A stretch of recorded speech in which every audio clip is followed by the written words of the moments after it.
과일을 보니까 더 풍성한 마음이 듭니다. 문득 그런 생각이 듭니다. 예수님께서 성전 헌금계 앞에 계시면서 사람들이 헌금 드리는 것을 보시면서 가난한 그 과부의 2렙돈을 정말 가장 이 여인이 오늘 헌금 많이 했다고 그렇게 하셨던 것이 문득 생각이 납니다. 우리 어린이들이 하나씩 또 준비해서 주님께 올려드리는 것도 좋은, 또 하나님이 기뻐하시고 또 본인도 추억에 남는 그런 예물이 아닐까 싶고요.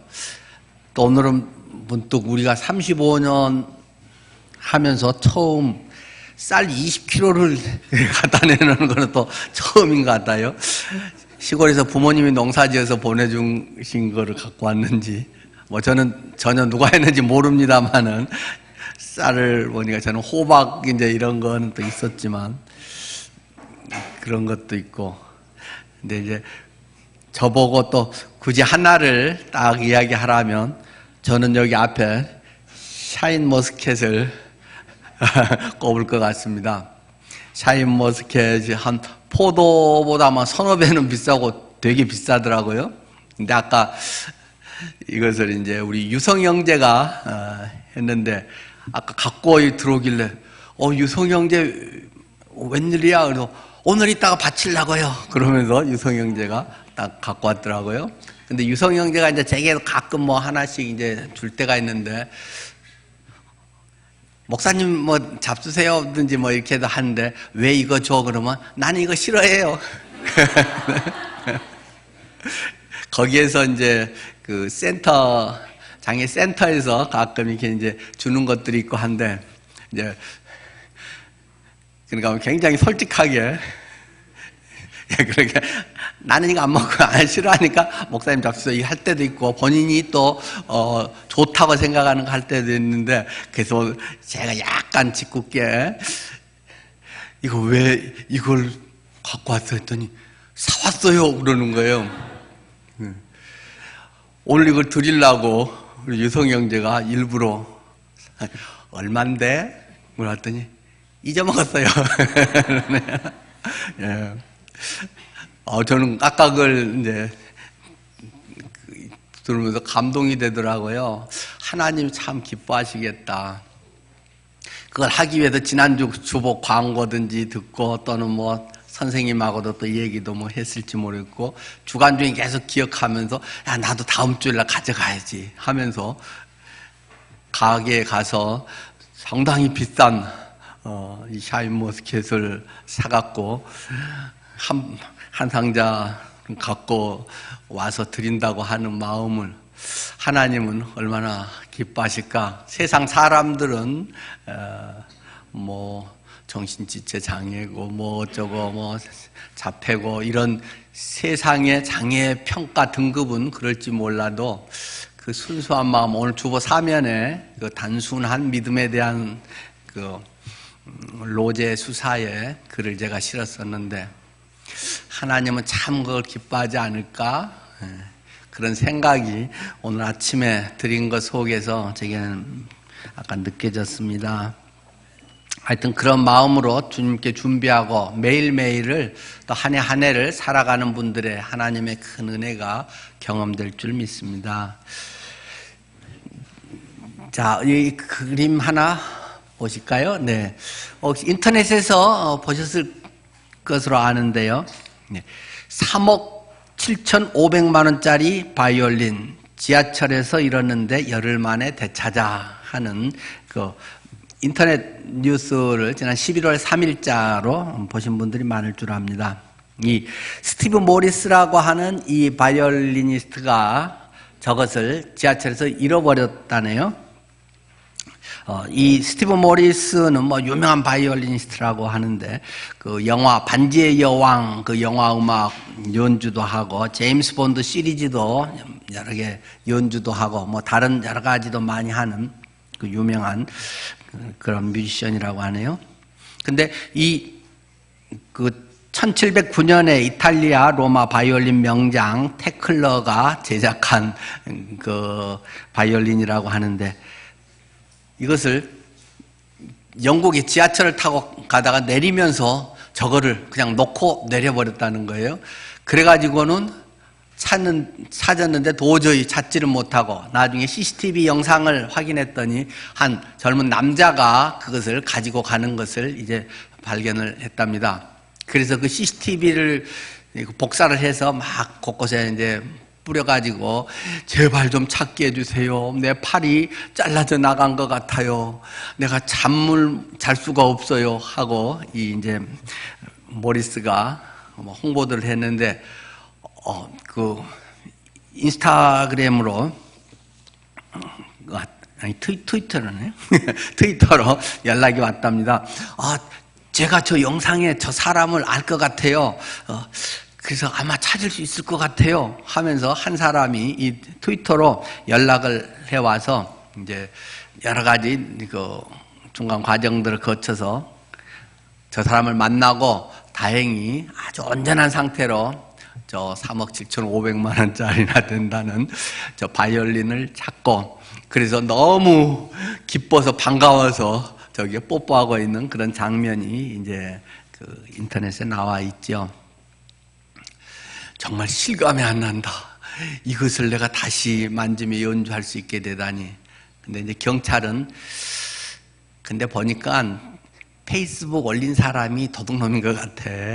자기가 훔쳐갔는데, 이게 이렇게 비싼 거고, 자칫하면 굉장히 어려운 문제 될 것 같으니까 자기 아는 사람 같다고 해서 살짝 이렇게 이제 돌려줬는데, 그래도 잘 먼저 신고하고 돌려줬으니까 뭐 형법 처벌은 안 하는 걸로 뭐 이렇게 해서 넘어갔다라는 이제 그런 기사 내용들이더라고요.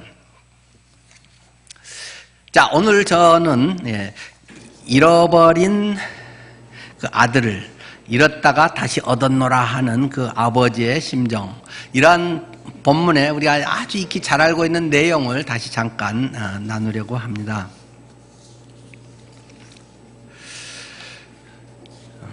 우리가 정말 중요한 것을 때로는 덜 중요한 것 때문에 잃어버리고 나중에 참 가슴을 치는 그런 일들이 생긴다는 것입니다. 근데 저 사람 저렇게 비싼 것을 어떻게 놓고 내렸나 한데, 사실 저 사람은 그날 그 자전거를 타고 갔다네요. 우리나라에도 그 주말이랑은 자전거 실을 수 있잖아요. 자전거를 타고 이제 저것도 갖고 뭐 짐들이 있었나 봐요. 그러니까 그날 자전거가 이제 부피가 크고 그것 막 내리고 신경 쓰다 보니까 깜빡 바이올린은 놔버리고 그냥 자전거만 갖고 가다가 어차 하고 막 놀래서 이제 찾았다는 그런 내용입니다. 뭐 자전거 몇십만 원에서 또 뭐 비싼 거는 11,000만 원대도 있지만 저 수억 원짜리 바이올린에 비할 수가 있겠습니까? 우리의 인생에서 눈에 당장 보이는 거, 당장 내게 유익한 거, 지금 내가 갖고 있는 어떤 그것 챙기다가 보면 정말 소중한 걸 잃어버리고 힘들어하는 그런 게 있겠죠. 오늘 그 우리가 보는 성경 본문의 말씀은 누가복음 15장 말씀입니다. 우리 한 절만 읽어보겠습니다. 오늘 제목을 적은 15장 24절입니다. 누가복음 15장 24절. 이 내 아들은 죽었다가 다시 살아났으며 내가 잃었다가 다시 얻었노라 하니 그들이 즐거워하더라. 이 15장에서의 공통적인 한 주제와 단어는 잃었다라는 것입니다. 잃었다가 다시 찾았다. 그 이야기를 세 가지 케이스로 지금 이렇게 설명을 하고 있는 것이죠. 첫 번째는 양을 잃어버렸다. 100마리가 있었는데 한 마리를 잃어버렸다가 찾고 그렇게 기뻐했다. 두 번째는 동전을 잃어버렸는데 그 동전을 온 집안 막 완전 뒤집고 청소를 해서 겨우 찾고 너무 좋아했다. 그래서 동네 사람들 잔치를 벌였다. 세 번째는 탕자의 비유라는 옛날의 말은 썩 좋은 제목이 아니다.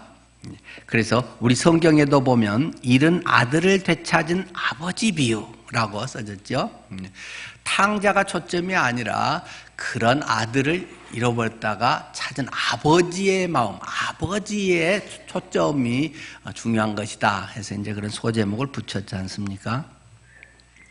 우리가 잘 알고 있듯이 그 둘째 아들, 이 작은 아들의 돌발 행동으로 문제가 시작이 되었다는 것입니다. 빨리 내 유산 챙겨주세요 하는 것이 그 아들이 돌발 선언을 한 내용이죠. 여러분의 자식이 빨리 내 거 챙겨주세요 하고 집 나가겠다고 하면 여러분은 어떠겠습니까? 특히 농경사회 이 2000년 전에 이 상황에서는 굉장히 그것이 부모에게 모욕이 될 수도 있고 아주 부모가 기분 나쁠 일이지요. 동네 사람도 망신스럽게 생각하지 않겠어요? 저 집 그 둘째 그 개망나니 같은 개가 아이고 아버지에게 땡깡 부려갖고 지 상속할 거 다 달라고 해갖고 등기 이전해갖고 그 금매해갖고 팔아먹고 도시로 도망가 버렸대. 뭐 그렇게 동네 소문 나면 얼마나 거기는 뻔한 그런 시골 상황들인데 얼마나 속상하겠습니까? 그런데 들리는 소식에 그렇게 기껏 해서 줬더니 갖고 나가서 그냥 못된 짓 하고 지 하고 싶은 대로 다 하다가 홀랑 다 털어먹고 사기당하고 뭐 펑펑 쓰다가 허랑방탕해서 거지꼴 돼버렸대. 그래갖고 뭐 어디 그냥 뭐 문지기 하고 있대, 또는 어디 뭐 돼지 치우고 있대. 이러한 이제 이 얘기를 듣게 되는 거잖아요. 그런데 이제 여기서 강조하고 싶은 성경의 내용은 그런 자녀도 아빠는 엄청 사랑한다. 그 아빠가 매일 나와 있었다. 자식이 어떻게 잘했고 못했고, 요즘에 합리주의 아빠들은 자칫하면 그럴 수도 있을지 모르겠지만 부모와 자녀의 관계는 논리적으로 합리적으로 설명되는 것이 아니다. 무조건적인 사랑으로 그것은 맞아지는 것이고, 모든 것, 그가 어떤 잘못, 어떤 손해를 끼쳤더라도 그것은 부모는 기꺼이 그것을 다 맞아주고 용서하는 것이다. 이제 그런 부분을 또 강조하고 있습니다. 사춘기 때 자녀들에 대한 이야기 흔히 그렇잖아요. 아이들은 자칫하면 어떤 죄를 지었다든지 또는 뭐 시험을 엉망 망쳤다든지 그러면 집에를 잘 못 들어가는 그런 경우도 있잖아요. 저도 한번 시험을 망쳐가지고 낮에 시험 끝나고 빙빙 돌다가 여수 종고산에 그쪽에서 있다가 밤에 어두울 때 들어간 적이 있었는데, 부모가 뭐라고 할까 한 지레 생각하면서 네가 놀더니 그럴 줄 알았다부터 시작해서 부모가 막 혼낼 것 같은 그런 느낌이 들잖아요. 그러나 하나님은 무한 사랑으로 받아주신다. 돌아오면 각기 부모의 품을 그리워하면서 이제 부모의 그 사랑을 깨달으면서 우리 아버지한테 가면 옛날 같이는 내가 양심상 그렇게 아들로 대해달라고는 못하겠지만 그래도 나를 굶기기야 하겠냐, 쫓아내기야 하겠냐, 낯짝은 없지만 돌아가서 종으로라도 삼게 해달라고 해야지. 그러고 돌아올 때 아버지는 매일 동구 밖에 나갔다는 것이잖아요. 뭐 어쩌다 나가면 만나기가 어렵겠죠. 보낸 다음부터는 맨날 나가서 혹시라도 어떤 사람이 오는가, 저쪽에서 멋있는 사람이 오면 와, 혹시 내 아들이 성공해서 돌아오나 기대했다가 또 옆집 아들이고, 계속 나가서 매일매일 했는데 저기 거짓골에 뭔가 지팽이 짚고 누가 오는데 그 걸음걸이 실루엣이 내 새끼 같은데, 정말 가까이 오니까 왠지 내 자식이라는 느낌이 팍 오고, 정말 맞네, 내 새끼네. 그가 뭘 어떻게 했던지, 야 어디서 뗐냐, 돈은 이제 얼마나 남았냐, 뭐 그런 계산하지 않고 그냥 품어주는 부모의 마음, 그것이 하나님의 마음이고 모든 부모의 본질적인 마음이다. 그런 이야기를 하고 있습니다. 저도 아이에게 사춘기 때랑 뭐 그런 적은 거의 없지만은 혹시라도 네가 무슨 사고가 됐다거나 무슨 특별한 잘못이 있다고 혹시라도 그런 일을 저지른다고 하면 꼭 아빠 엄마한테 말해라. 아빠 엄마는 네가 어떤 일을 했어도 어떤 상황에도 너 편이다. 자주 그런 이야기를 했었거든요. 아마 우리 부모님들이 다 그렇지 않아요? 네. 그걸 뭐 따지고 하는 건 나중에 이제 교훈에 조금 해서 그래도 이랬으면 좋았을 걸 뭐 하는 이야기를 뭐 나중에는 할 수 있을지라도 돌아오는 자식에게 뭐 그걸 따져서 하는 부모는 없겠죠. 하나님의 마음은 그런 것이다. 잃었다가 내가 다시 얻었다. 거기에는 모든 계산도 뛰어넘는 하나님. 오히려 손해를 자초하는 하나님. 야, 우리 아들 살아서 돌아왔어. 거짓골이라도 괜찮아. 돌아오기만 해다오. 야, 제일 좋은 옷을 갖고 와라. 야, 너 농악대를 불러라. 또 살찐 송아지를 잡아라. 야, A+, 1++ 등급을 해서 완전 꽃등심으로 쟤를 좀 먹여라. 그것이 부모의 심정이다. 하나님은 우리에 대한 그런 마음을 갖고 대하신다는 사실을 강조합니다. 물론 이 본문의 내용에는 또 다른 상당히 진지하게 고민해야 되는 그런 부분들이 있습니다만은 그것은 이제 조금 후에 아이들 다 올려 보내고 이제 우리 어른들이 고민을 해보기로 하고요. 우리 아이들 하나님께서 우리 사랑하시듯이 부모님도 어떤 상황에서도 정말 나를 사랑하고 내 편이고 나를 다 용서해 주시고 내가 제일 복된 삶을 살도록 해주신다는 것 기억하면서 살아가기로 해요. 네. 잃어버린 아들을 찾은 그 아버지의 마음에 대해서 먼저 말씀을 드렸습니다. 탕자를 아버지는 기꺼이 품어주고 어떤 조건과 이유 없이 그것을 그대로 다시 아들로 회복시켜준 이야기였습니다. 자, 그런데 성경은 또 다른 면에 대해서 상당히 의미심장하게 우리에게 말씀하고 있습니다. 큰 아들에 대한 이야기를 빼놓을 수 없는 것이죠. 큰 아들은 일을 하고 돌아옵니다. 놀고 돌아오는 것이 아니고 열심히 일을 하고 돌아오는데 풍악 소리가 들립니다. 그리고 맛있는 이게 꽃등심 굽는 냄새도 막 들리고 냄새도 나고 그러면서 이게 뭐지? 하는데 종이 나옵니다. 뭐 누구 집에 잔치 있어요? 우리 집인데요. 뭐 잔치할 일이 있어요? 당신의 동생이 돌아왔어요. 하고 기쁘게 이야기를 하죠. 근데 그 순간 큰아들의 안색이 변했다는 것입니다. 나 집에 안 들어가 하는 것이 그의 태도였다라는 것이죠. 그리고 아버지한테 와서 적개감을 표현합니다. 원망하죠. 아버지, 나는 여러 해 동안 잘 섬겼어요. 그리고 내가 언제 항의하고 따진 적이 있습니까?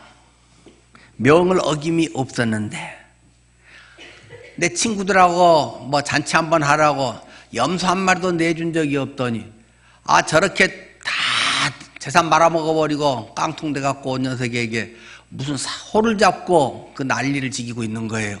하고 원망을 했다라는 것이잖아요.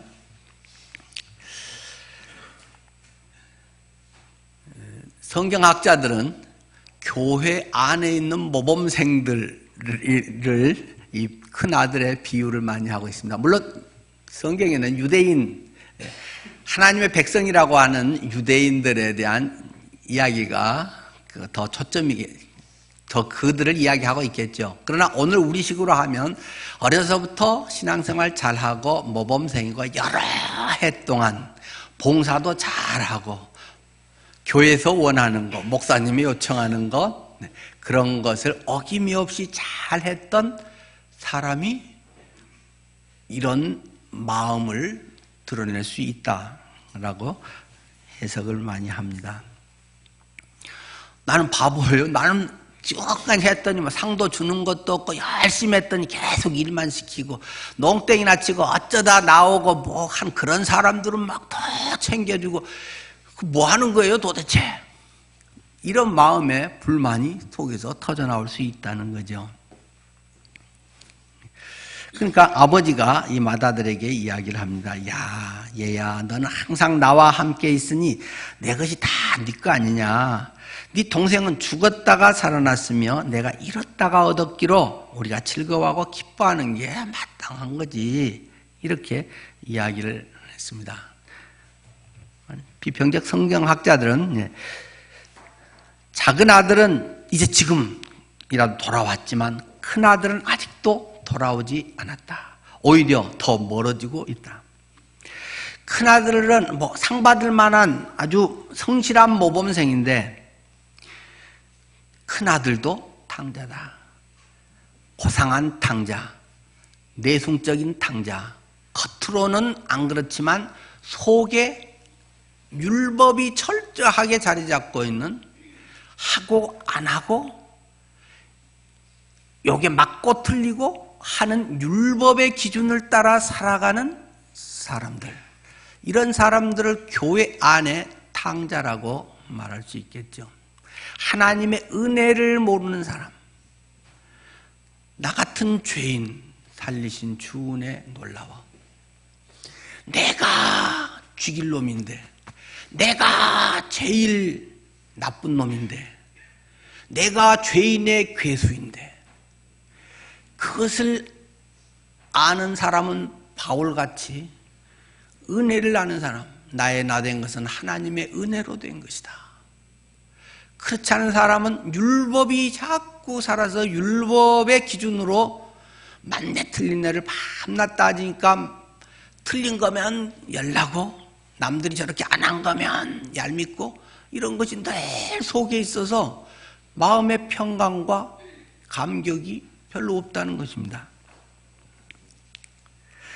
작은 아들이 재산 상속해달라고 했을 때 큰 아들은 침묵하는 죄를 범했다. 재산 내 목 떼주세요 할 때 큰 아들은 작은 아들을 혼내지도 않았다. 너 아버지한테 지금 이게 뭔 짓거리냐 너 지금. 너 이래서 돼? 이거만큼 키워준 것만도 얼마나 감사한 건데 네가 아버지한테 아직 돌아가시지도 않고 아버지 지금도 건강해서 지금도 일하시고 지금 이러고 있는데 아버지 재산 다 내놓으라고? 네가 강도야 뭐야? 아 이렇게 형이 혼내야 되는데 아무 소리 안 하고 있다는 것입니다. 오히려 침묵으로 동조하고 속으로는 더 기뻐하지 않았을까? 자신은 불효자가 아닌 것처럼 아이 쟤는 그렇지만 아이 나는 틀려요. 아우 저 집 큰아들은 굉장히 효자예요. 저 사람은 신앙 좋아요. 저 사람은 헌신적이에요. 주님 사랑해요. 이 말을 즐기면서 사실 재산을 상속해 줬을 때 장자인 큰아들은 율법의 규정에 의해서 2배나 받았습니다.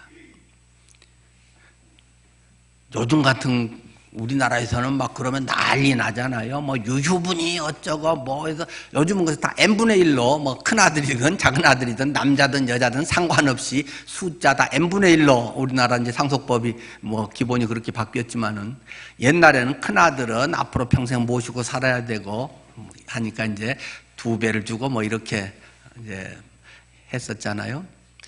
큰아들은 2배를 받았다는 것입니다. 등기 분할을 벌써 아버지가 작은 아들 줄 때 3분의 2는 큰 아들 줬고 작은 아들은 3분의 1을 등기 분할해서 벌써 줬다는 것입니다. 성경에 다 써져 있지 않습니까? 12절. 그 둘째가 아버지에게 말하되 아버지여 재산 중에서 내게 돌아올 분깃을 내게 주소서 하는지라. 아버지가 그 살림을 각각 나누어 주었더니, 그래서 그 재산을 주었더니라고 되어 있지 않고 그 재산을 각각 나눠줬다. 당연히 법에 의해서 큰아들은 3분의 1을 가졌고 작은 아들은 3분의 1을 벌써 받았습니다. 머리 좋은 이 아들이 이게 동생이 나눠주세요 할 때 이걸 모르겠어요? 돈 내는 사람들이 얼마나 머리가 잘 돌아가는데 딱 상속 얘기 나오면 누가 많이 가져갈까? 특히 뭐 몇 억대 이렇게 되면 사람들이 아주 형제들이 막 예민해지잖아요. 큰아들 저놈이 하네. 악역은 걔가 다 뒤집어 쓰고 나는 착한 척 하면서 두 몫을 딱 챙기고, 아들이 그럴수록 그래도 아버지에게 너무 그러지 마 이렇게 그런 듯 하면서 속으로는 오히려 더 이거 이제 내게 일찍 챙겨졌네 하고 좋아했을 가능성이 많다는 것입니다. 큰아들의 반응에서 우리가 다시 한번 조금 더 앞에 보면 30절에 보면 이런 표현이 있습니다. 15장 30절 말씀에 보면 아버지의 살림을 창녀들과 함께 삼켜버린 이 아들이 돌아오매 이를 위하여 살찐 송아지를 잡으셨나이다 하고 아버지한테 따진다는 것입니다. 누가 돌아오매요? 동생이, 저 못된 동생이 돌아오니까 이렇게도 말 안 한다는 것입니다. 이 아들이 돌아오매, 형으로서 당연히 그의 표현은 동생이 돌아오매라고 말을 해야지 아버지에게 이야기하면서 이 아들이, 그럼 누구 아들이라는 거예요? 아버지 아들. 아버지 아들이 돌아오니까 나하고는 상관없다는 것입니다. 내 동생 아니라는 것입니다. 그의 마음 속에는 이제 지 재산 갖고 갔다가 다 말아먹었으니까 이제 지 인생 끝난 거고 내 재산에 발심 일지 마라. 이건 내 거야 다. 3분의 2는 내 거야. 하고 있다는 것입니다. 더 이상 동생이 아니라 아버지의 아들일 뿐입니다. 그의 마음 속에는. 관계의 기준이 이 사람은 돈에 있다는 것입니다. 이 사람의 가치관은 돈에 있는 것입니다. 어떤 관계가 맺어졌느냐? 대부분의 사람들은 가족관계에서도 돈으로 맺어져 있다는 것입니다. 그게 돈 문제가 딱 발려지기 전에는 안 그런 것 같은데, 언니, 동생, 형, 누이 어쩌고 저쩌고 이야기는 하는데 돈 문제가 딱 되고 누가 얼마를 갖냐는 문제가 되면 완전히 남들 이상으로 상속에 막 들이받고 싸운다는 것입니다. 지난번 어디 통계가 정확히 기억이 안 납니다만은 몇 억대 이상 상속해 준 집안은 거의 80%가 다 소송과 자녀들 쌈난다고인가 그렇게 나왔대요.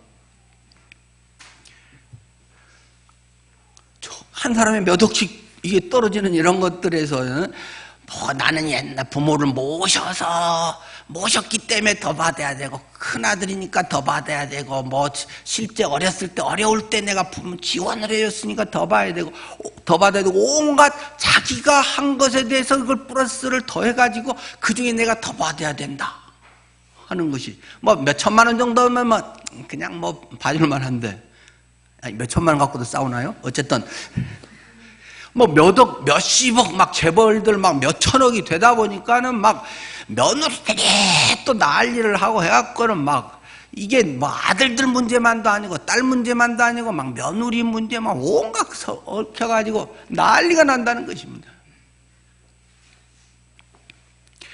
관계의 기준이 돈이기 때문입니다. 교회는 어떨까요? 교회는 기준이 무엇이어야 됩니까? 무엇을 기준으로 여러분은 신앙생활하고 있습니까? 형제와 자매입니다.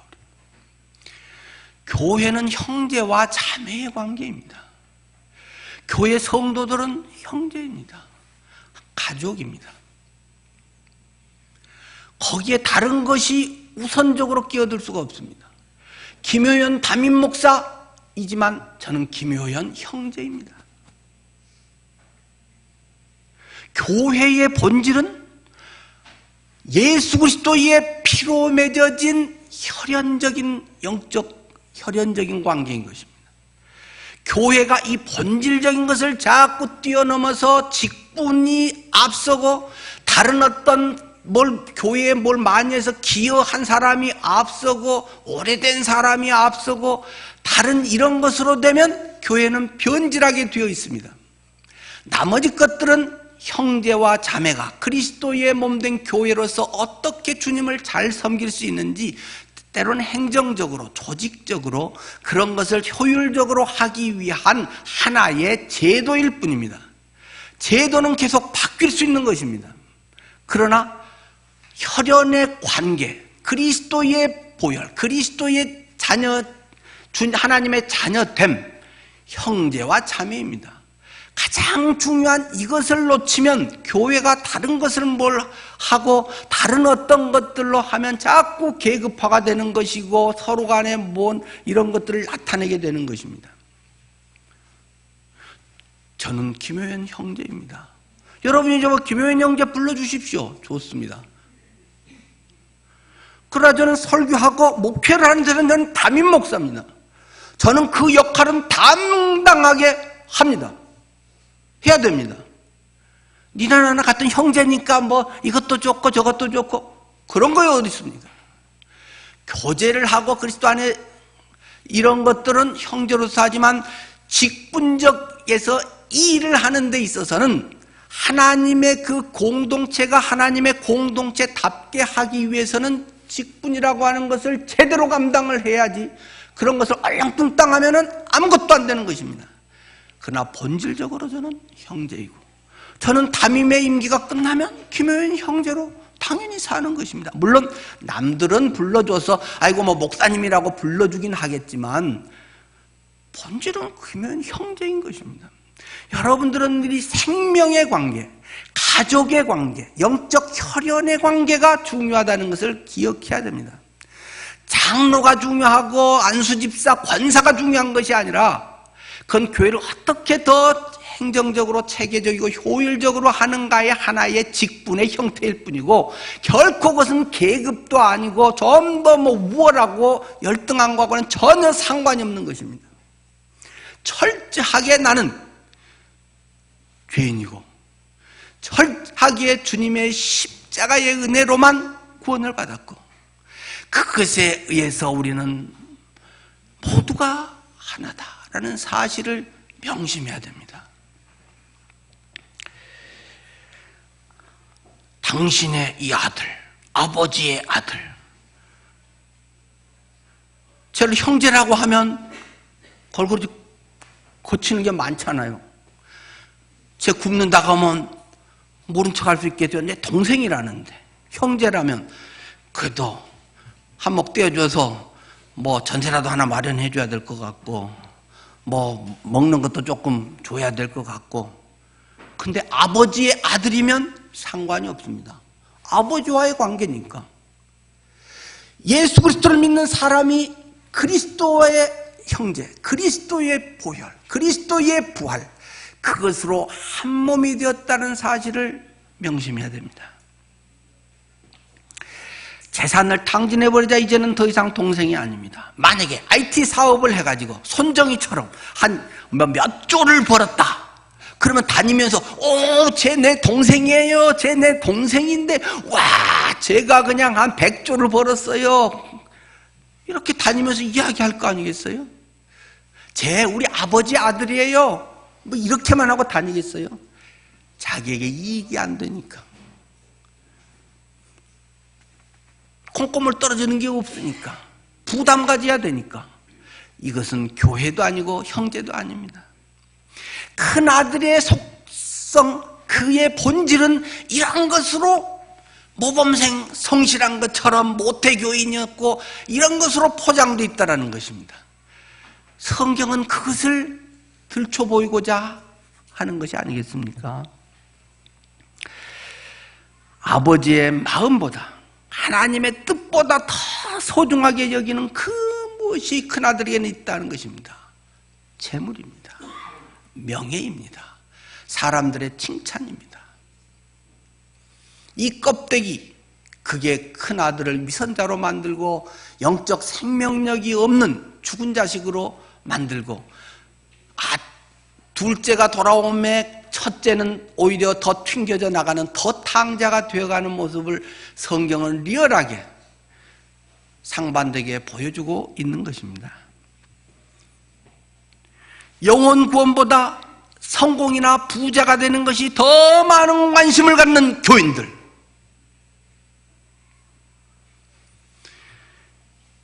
한 번 구원은 영원하기 때문에 천국은 따놓은 당상이고, 이제 이 땅에서는 하나님의 복을 누리면서 하나님이 주신 것을 마음껏 누리면서 잘 사는 것에 관심을 두고 살고자 하는 교인들, 큰아들입니다.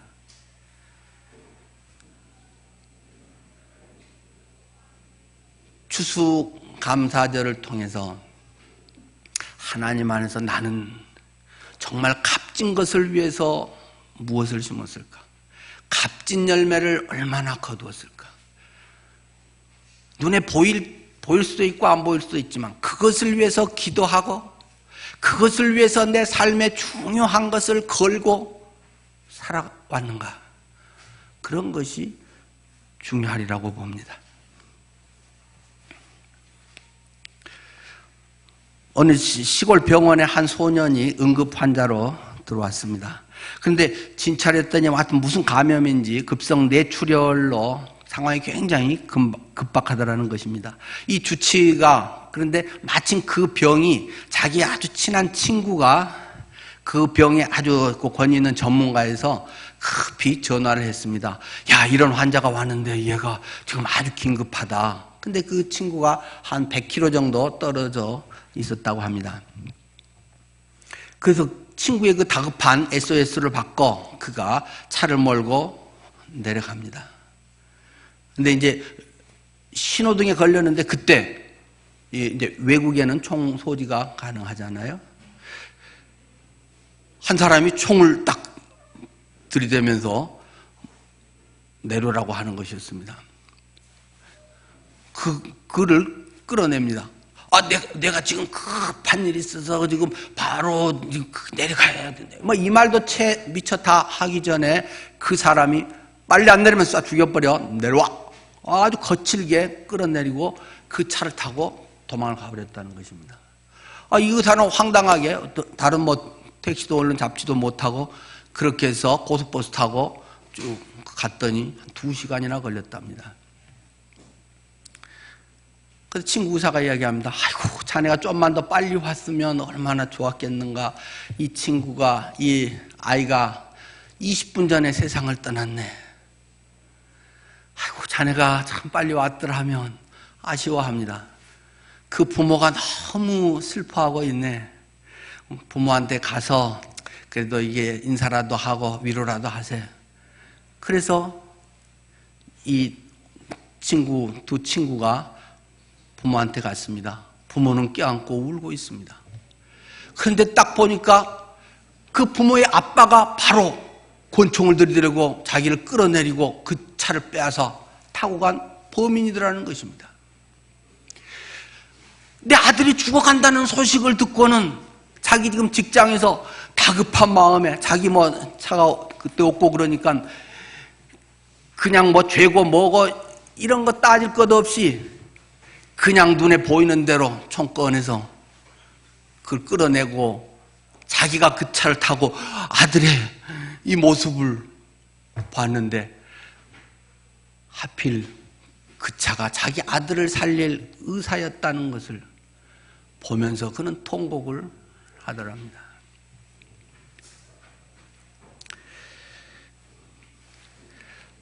어쩌면 이것은 우리 인간의 실존을 이야기하는 것일 수 있습니다. 뭔가 다급한 상황에 절박한 나의 현실적인 문제 속에서 필사적으로 때로는 절망적 상황에서 그것을 극복하기 위해서 내가 할 수 있는 최선의 인간적인 것을 통해서 뭔가를 성취하려는, 해결하려는 인간의 모습, 그런 인간의 한계 상황의 모습을 보인다고도 말할 수 있겠습니다. 내가 최선을 다해 살았다. 나는 성실하게 살았다. 나는 남보다 열심히 공부했다. 남보다 나는 앞섰다. 남보다 무엇을 부지런히 하고 나는 최선으로 했다고 하지만 오히려 그것이 그 사람, 그 가족을 망칠 수도 있는 것입니다. 그 자기 의가 철저하게 하나님을 의지하고 하나님의 은혜라는 사실을 잃어버린 자기의 기준틀, 자기의 성공관, 자기의 가치관, 이것이 어떠면 그 사람, 그것이 죽이고 있는 핵심일지 모른다는 것입니다. 여러분은 무엇에 초점을 두고 한 해를 살아오셨습니까? 여러분은 뭐가 되면 기도 응답이 되고 하나님이 나를 사랑하신다고 고백할 수 있겠습니까? 과연 그것이 무엇입니까? 돈입니까? 자녀가 잘 되는 것입니까? 건강한 것입니까? 가끔 재수없는 말 같지만 그건 그거고, 제가 그런 얘기를 종종 하잖아요. 설교 제목도 그건 그거고 이렇게 쓰려다가 또 남들이 조금 그러겠다 싶어서 있는 고상한 말로 잃었다가 뭐 다시 찾은 이걸로 제가 썼습니다만은, 가끔 생각을 해보십시오. 내가 뭘 이래서 못한다, 안 된다, 그것 때문에 내가 중요한 것을 놓치는 건 아닐까요? 내가 좀 아파서 못한다. 아픈 건 아픈 거고 할 건 하는 거지. 뭐 아파서 꼭 다 못하나요? 근데 이제 이건 절대적 상황에서는 이렇게 말할 수 없지요. 아주 심한 상황, 그런 것은 절대 아니고 스스로의 은연중에 합리화하고 있는 것이 혹시 있지 않는가를 이야기하려는 것입니다. 돈이 없어서 뭐 마음은 있는데 못해. 돈이 없으면 뭘 못하나요? 돈이 없으면 선물을 못하나요? 카톡도 있고 손편지도 있고, 어떨 때는 뭐 카톡에 뭐 선물 뭐 이런 거 보내는 것도 뭐 그리 비싸지 않은 거지만 뭐 커피 한 잔과 뭐 이게 뭐 빵, 우리 누구 성도님이 저한테 그거 보내주신 것도 있는데, 영화표 보내주신 분도 있었고, 부부가 같이 뭐 하세요? 해갖고, 예를 들어, 뭐 10,000원이든 뭐 얼마든, 또는 뭐 그보다 훨씬 적은 것 갖고도 할 수 있는 게 사실은 많더라고요. 할 수 있는 것들이, 의외로 생각하면 많습니다. 마음은 있는데, 마음이 없는 거지, 마음이 있는데 뭘 못한 건 아닌 것 같아요. 마음이 없는 거예요. 마음이 조금 있는 거예요, 조금. 할 만큼은 아니고 조금 마음만 있는 거예요. 근데 일단 이건 제가 제기하는 말입니다. 아파서 뭘 못해. 아픈 건 아픈 거고 일하는 건 하는 거지. 내가 아파서 사다리에 올라가서 균형감이 떨어져서 뇌졸중이 오는, 사다리 올라가서 위에서 하는 건 위험해서 못하지만 지상에서 하는 거는 웬만한 건 한다. 나는 무거운 건 허리가 시원찮아져 갖고 무거운 건 못 들지만 한 5kg, 10kg 정도는 든다. 할 만한 게 얼마든지 많이 있습니다. 90대에도 할 만한 게 많이 있습니다. 마음만 먹으면 늘 1시간에 100만 원 준다 그러면 아이고 뭐 피곤해서 못해요, 시간 없어 못해요, 뭐가 어째 못해요 하는 것에 아마 웬만한 거는 해결될걸요. 1시간에 100만 원 그러면 되잖아요. 왜요? 유익이 되니까, 돈이 되니까. 내 가치관이 그것은 굉장히 소중하게 여기고 돈이 안 되는 거는 별로라고 생각하기 때문에 할까 말까 하는 거예요. 우리들의 삶에 정말 못할 것인가? 분명히 그런 게 많이 있습니다. 있기는. 내가 뇌사자인데 뭐 어떻게 하겠어요? 아무것도 못하죠. 뭐 그건 누가 때려주기도 못하는 거죠. 근데 내 사지가 안 움직이는데 내가 어떻게 100m 달리기를 하겠어요? 못하는 거죠. 그러나 거의 대부분은 방법을 찾고 정말 마음을 가지면 웬만한 건 할 수 있다. 그러지 않을까요? 그런데 이것에 한 두 가지 중요한 갈림길은 있습니다. 예수님이 주인 되는 사람의 삶은 주님께 나아가는데 장애되는 것은 그건 그거고 나는 주님께 나아가는 거야 하는 것이고, 자기가 주인 되어 사는 사람은 내가 하고 싶은 것에 장애되는 것은 그건 그거고 나는 my way, 그렇게 사는 것입니다. 기준이 틀린 것입니다. 내 인생이 고상하고 내 인생이 하고 싶은 것 성취하고 내 인생의 자랑거리가 되고 그것이 내가 주인 되는 삶임을 빨리 알아야 됩니다. 근데 주님이 주인 된다, 거기에 장애되는 것은 그건 그거고, 늘 이야기하지만 대통령이 부부싸움하고 와서 뒷날 뭐 참모 회의 때 막 성질을 팍팍 낸다, 그래서 그냥 뭐 어떤 정책 하기로 했던 거 결제 안 해, 나는 기분 나빠서 안 해, 뭐 그런다면 와 대통령님 솔직하십니다, 순수하십니다 그러겠어요? 저것도 대통령이라고 공과 사를 구별을 못하는구만, 미성숙하구만. 부부싸움 때문에 뭘 못한다? 집에서 기분이 나빴기 때문에 나가서 일하면서도 직장 동료한테 툴툴댄다? 솔직한 게 아니라 미성숙한 겁니다. 공인은 대통령 어머니 돌아가신데 잠깐 갔다 와서 할 일 하고 외국도 다녀오고 하는 거잖아요. 공인이 어떠한 문제와 사적인 것에 의해서 7일간 아무것도 안 해, 뭐 이러면 그게 공인이겠어요? 하나님의 자녀, 하나님의 때로는 사명자, 모두가 왕같은 제사장, 너희는 쟁기를 잡고 뒤를 돌아보지 마라. 내 부모 장례는 죽은 사람에게 맡기고 산 사람은 산 일을 해라고 굉장히 매정하게 예수님이 말할 정도로 성경은 이야기합니다. 누구 목사에게요? 아니요, 모든 예수 믿는 모든 자녀에게요. 이 이야기는 어떤 보면 상당히 센 이야기죠. 그러나 가끔은 자신의 신앙을 냉철하게 봐야 됩니다. 딴 집사님보다 조금 더 내가 뭘 더 하고 있으면 그래도 위안이 되고 괜찮은 것 같고, 그렇다면 진지하게 큰아들 이야기를 되뇌어봐야 할 필요가 있지 않을까요? 추수감사주일 나는 어떤 열매를 맺었을까요? 하나님 보실 때 주님 앞에서 잘하였도다, 진짜 착하고 충성된 종아, 쇼하지 않았고 네가 내 볼 때 진심으로 살았구나, 이런 주님의 자녀가 된다면 얼마나 감사할까요? 기도하겠습니다.